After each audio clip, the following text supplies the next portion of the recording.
water, earth, fire, air. This series shows how as a society we seem to have fallen. Online at least, there are two camps and you can only be in one or another. The first camp wants progress for progress' sake at the expense of already established rules and norms that hold patriotic value, while the other camp shouts from the rooftops about conservative values and religion and how we need to go back to that without offering an appealing narrative. This is also a failure to consider the overuse of their power and authority in the past that led to such a huge pivot in the first place.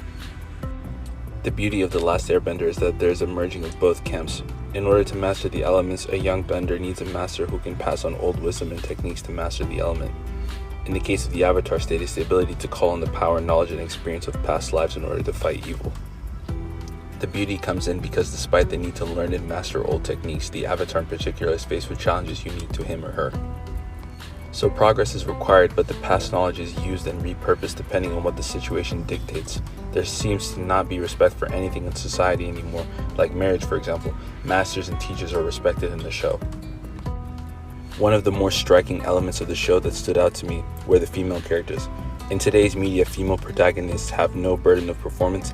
They're all strong and independent, and their femininity imbues them with the ability to master anything with no effort because woman!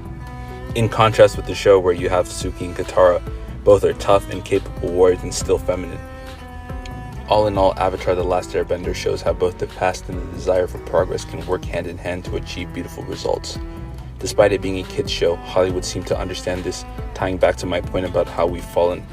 My solution to the problem is not to forget who we are and where we come from, but make the necessary changes and pivots as they arise with caution and forethought.